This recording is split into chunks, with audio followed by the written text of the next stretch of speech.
că a fost odinioară. Dar au trecut niște ani de când cea mai importantă activitate de duminică era să merg să iau geanta cu mâncare pusă pe autobuz de părinți.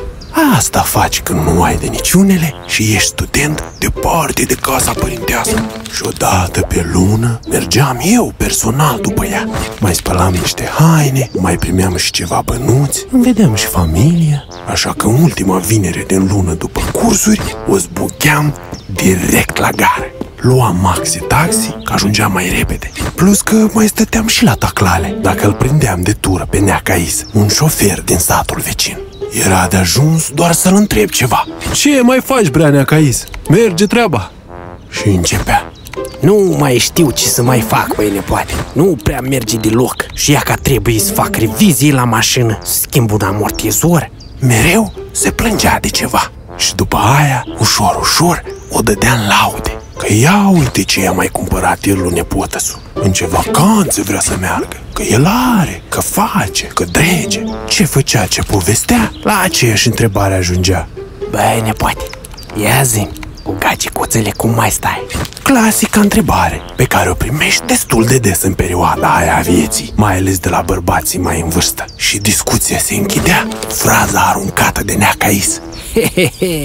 Când eram eu ca tine. Nici nu mai conta ce răspuns primea. Oricum, asta exclama el de fiecare dată cu mândrie.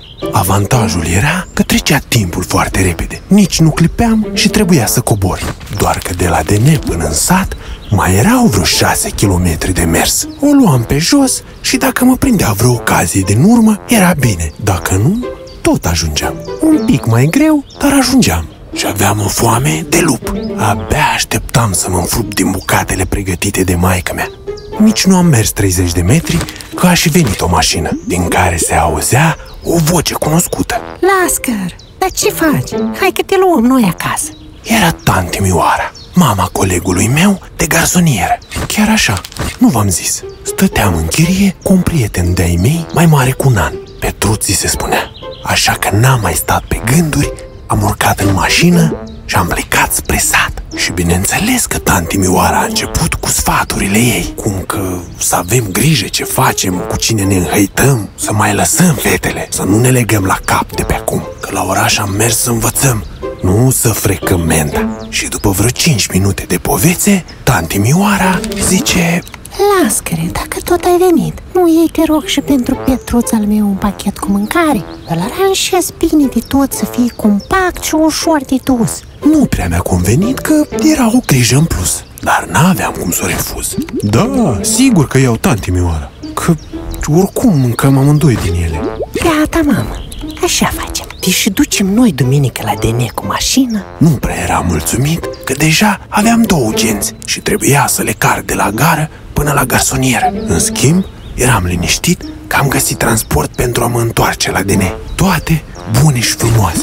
Am ajuns acasă, am mâncat, am vorbit, am vizitat bunicii, i-am mai ajutat și pe ei mei prin curte. A trecut weekendul ca un vis și m-am trezit cu tanti Mioara la poartă, cum stabilisem. M-a dus, m-a lăsat și a plecat. După o oră de stat, a oprit și un maxi-taxi, că nu opreau toate. Opreau doar alea care aveau locuri libere. A coborât șoferul, a deschis ușa din spatele microbuzului și în spațiul ăla îngust, mare Lego ce făcea cu gențile. Și dacă trebuia să mai coboare câte unul, iar ieșea șoferul, deschidea ușile din spate, dădea toate gențile jos până o găsea pe respectivului. Și le-a sucit și le-a mermelit până când a început să vină din spate un miros de bășină. Zic, asta e, se mai întâmplă.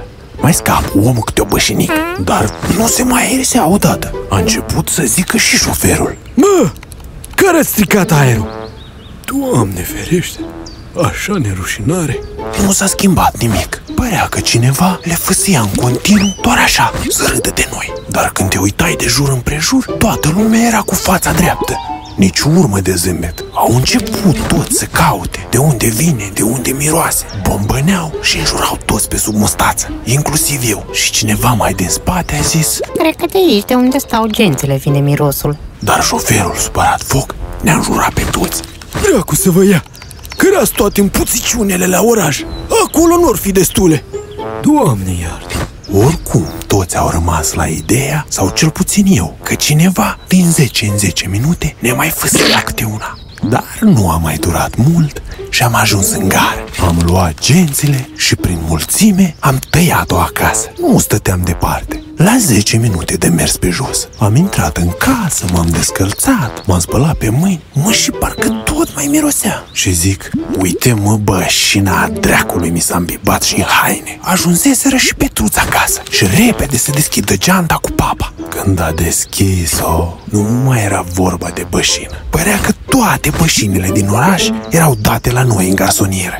Hailei! Pusese tante Mioara, fraților, o varză murată. Era pusă într-o pungă, dar n-a făcut față la frecușul din Maxi. O oră mai târziu, mâncam salată de varză murată cu cartofi prăjiți și mă gândeam, cum să fie atât de gustos ceva ce pute atât de urât. De atunci, dragilor, nu mai iau să transmit pungi, genți, cutii, fără să știu ce se află în ele. Și dacă ați avut și voi genul ăsta de pățanii, povestiți-mi în comentarii.